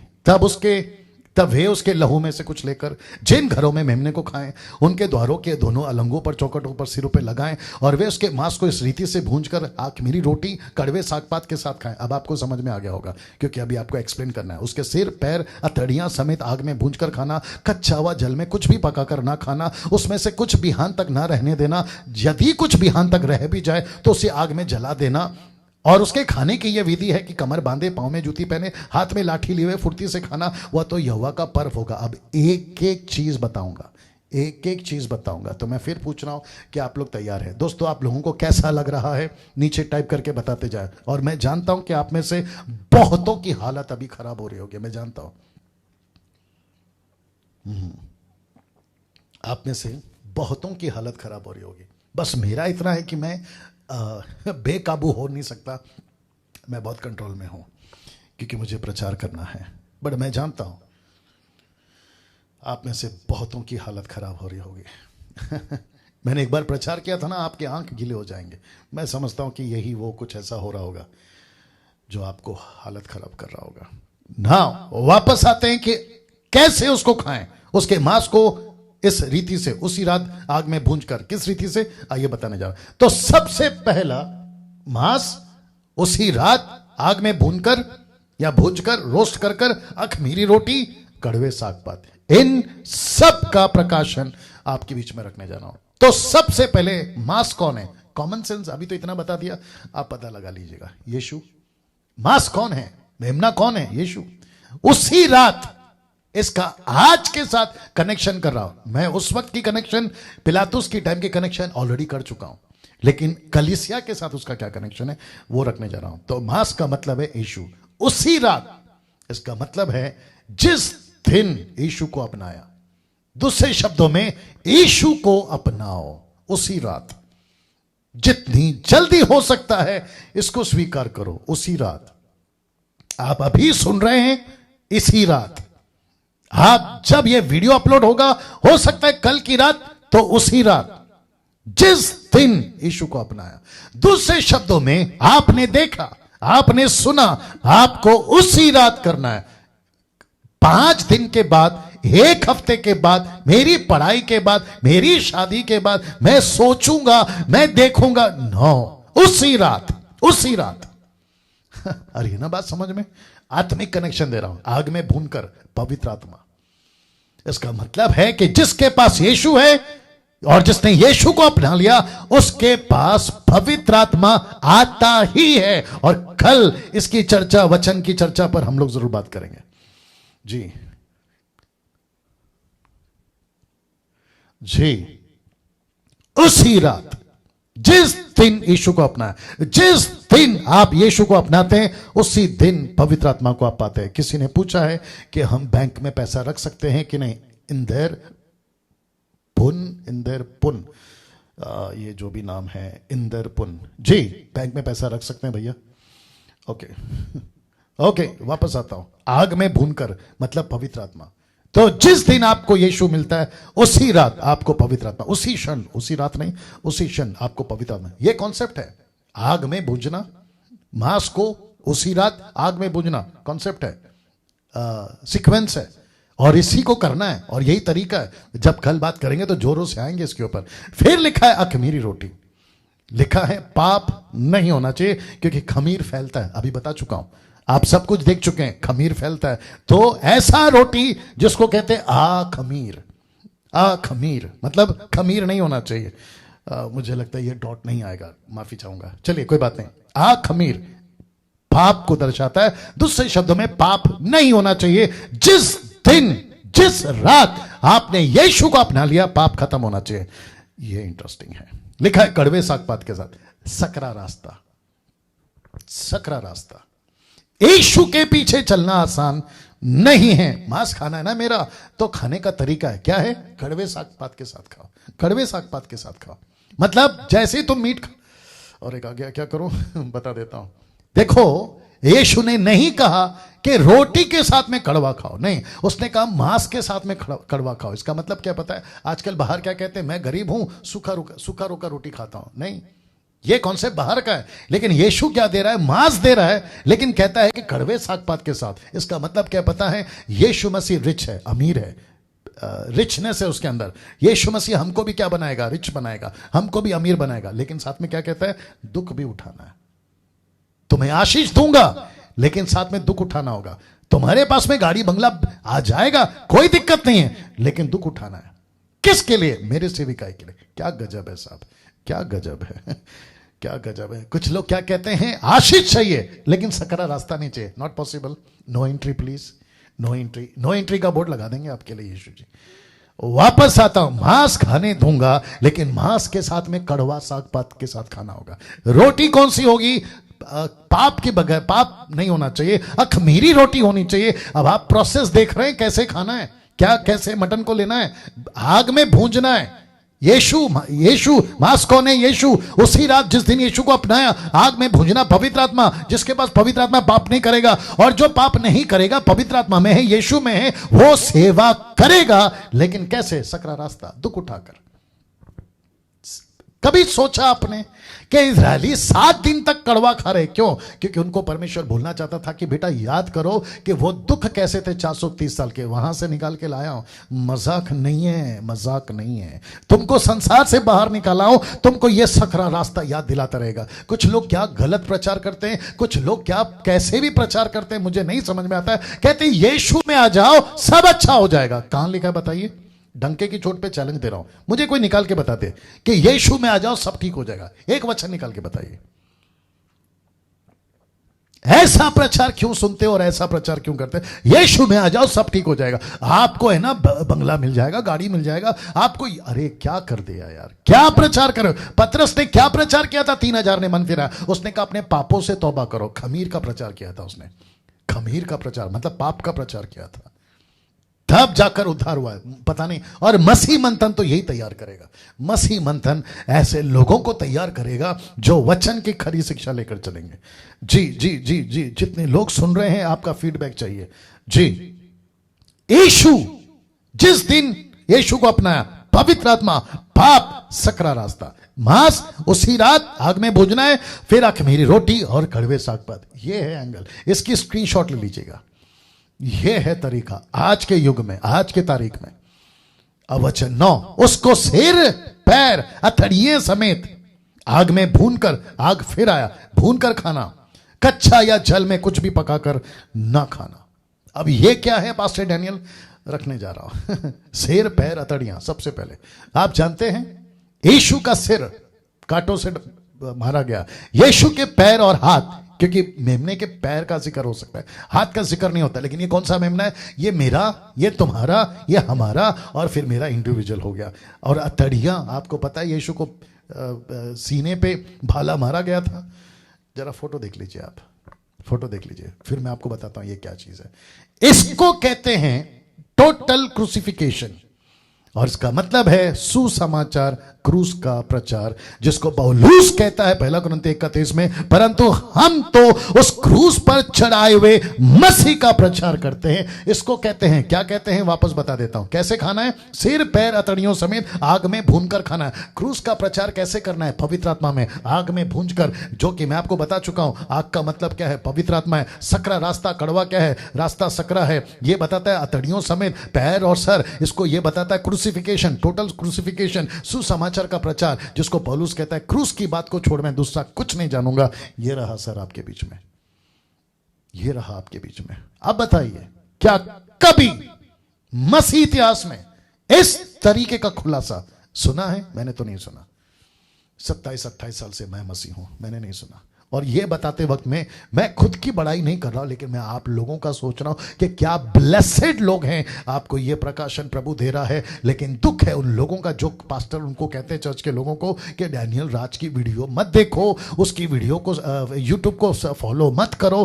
कितने बड़े धोखे में हैं वो लोग, बाप रे बाप रे। मैं एंटी क्राइस्ट नहीं हूं ना, मेरी वीडियो को मना क्यों कर रहे हो? मैं जवा विटनेस, ओनली जीसस, माता यरूशलेम, ये नहीं हो ना, इल्यूमिनाटीज, ये नहीं हो ना। क्या हिम्मत है यार तुम्हारी, गजब है। कैसे हिसाब दोगे स्वर्ग में? यीशु जब पूछेगा कि डैनियल राज की वीडियो को देखने के लिए मना करा किस वजह से, तो एक वजह दे तो मजा आ जाएगा। मैं उनको भी पूछना चाहता हूं जो उनका वीडियो, उनकी बातें, अनाउंसमेंट सुनकर मेरा वीडियो देखना बंद करते हैं। मैं उनको भी पूछूंगा, क्या पलट कर पूछा है कि एक रीजन दे दो कि डैनियल राज को क्यों नहीं सुने? हद हो गई यार। और कभी सामने तो आएंगे नहीं, पीठ पीछे बात करेंगे, पीठ पीछे बात करेंगे। फिर कहता हूं, यह है सुसमाचार, यह है सुसमाचार, क्रूस का प्रचार, सिर पैर अतड़िया, एक एक शब्द पर्पसली जानबूझकर परमेश्वर ने कहा, क्योंकि पौलुस को यह प्रचार करना था, पौलुस को यह सेवा देनी। आज हम किसका प्रचार कर रहे हैं? यीशु के कोड़े खाने से हम चंगे हो गए, आत्मिक बात है, पाप से आजादी मिल गई। यह शायद 53 का मैं बता चुका हूं। यीशु के कोड़े खाने से, पहला पत्रस 1:18-19 क्या कहता है? उसके निर्दोष निष्कलंक मेमने के लहू से हमारा उद्धार हुआ है। यह टोटल कॉन्सेप्ट क्या है? क्रूसिफिकेशन का, सुसमाचार का प्रचार। वाह! कच्चा या जल में पकाकर ना खाना, इसका मतलब क्या पता है? बताता हूं। सांसारिक जीवन ना जीना। दूसरा, आग में भून कर खाना। आपकी सेवा पवित्र आत्मा में होनी चाहिए। आपकी सेवा किस में होनी चाहिए? पवित्र आत्मा में होनी चाहिए। कच्चा या जल में पकाकर नहीं, सांसारिक जीवन नहीं। एक सेवक को सांसारिक नहीं होना चाहिए। इसलिए यीशु कहता है, मूसा के, माफ करें, परमेश्वर कहता है मूसा के द्वारा, कहो इस्राएलियों को कि कच्चा, रॉ और उबाल कर नहीं खाना। यह है सांसारिक जीवन, जिसमें पवित्र आत्मा नहीं है, जिसमें आग नहीं है और जिसमें पवित्र आत्मा नहीं है। ऐसे सेवक को क्या बोलेंगे? संसारिक। जिसमें पवित्र आत्मा नहीं है, ऐसे वर्शिपर को क्या बोलेंगे? संसारिक। जिसमें पवित्र आत्मा नहीं है, ऐसे बाइबल टीचर को क्या बोलेंगे? संसारिक।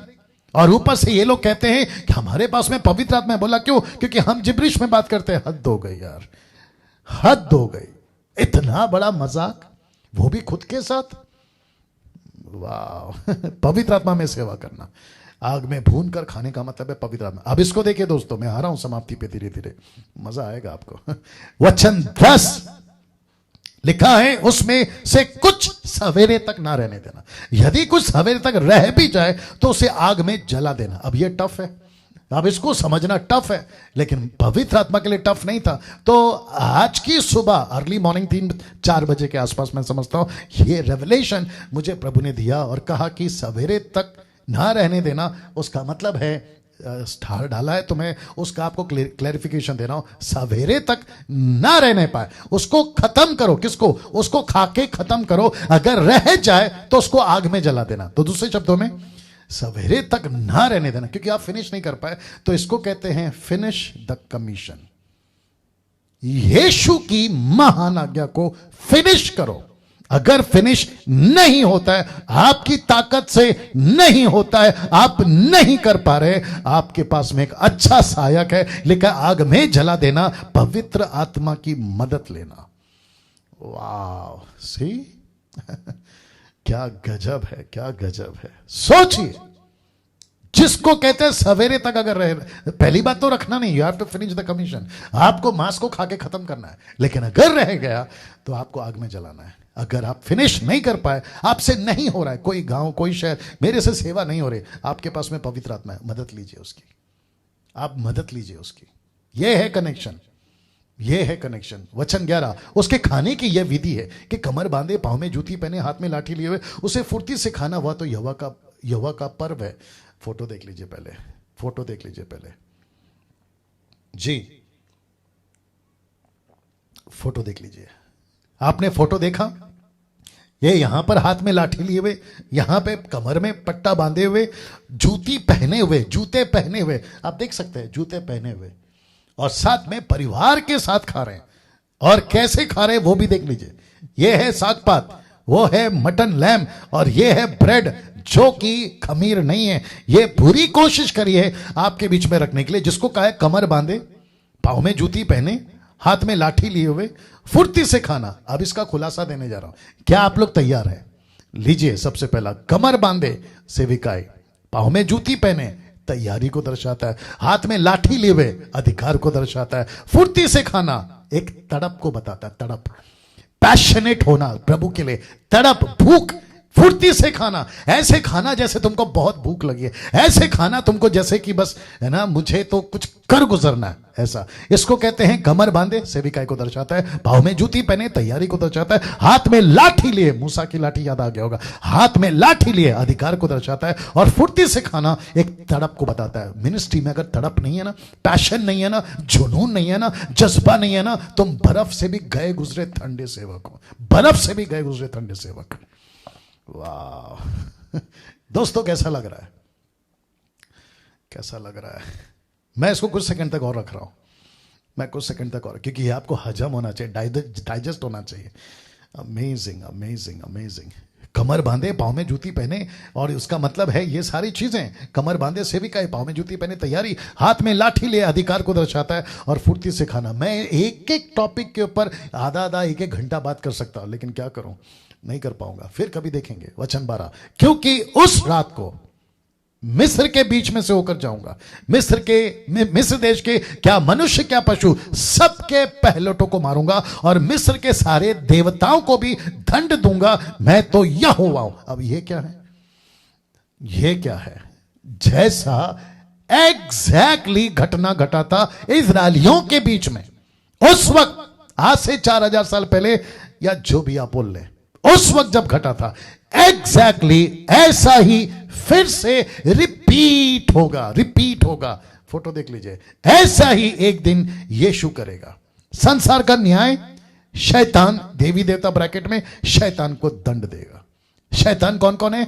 एंटी क्राइस्ट, झूठा नबी और लूसीफर, इनको दंड देगा। और लिखा है कि मैं उनके बीच से निकलूंगा, उनके पहलौठों को मार दूंगा। क्यों? क्योंकि जिस घर पे लहू नहीं है वो पक्का मरेगा, जिसके घर पे लहू है वो बचेगा। और कहता है कि उनके देवी देवताओं को मारूंगा, मतलब जिसके घर पे लहू नहीं है, जिसने यीशु को नहीं अपनाया। मैं वापस कहता हूं, तुम जितने भी अभी सुन रहे हो, तुमको फिर कहता हूं कि तुम जितनों को अगर ये बात समझ में आ गई, बहस करते रहो, डिबेट करते रहो, तुमको जो करना है करते रहो, लेकिन सच्चाई यही है कि एक दिन मसीहा इस दुनिया में आएगा, और जिसके दरवाजे पे, जिसके ऊपर लहू नहीं है, उसका न्याय होगा। यीशु न्याय करेगा, संसार का न्याय करेगा, देवी देवता मतलब शैतान का नाश करेगा, एंटी क्राइस्ट लूसीफर की और ये सारी चीजें उनको दंड देगा।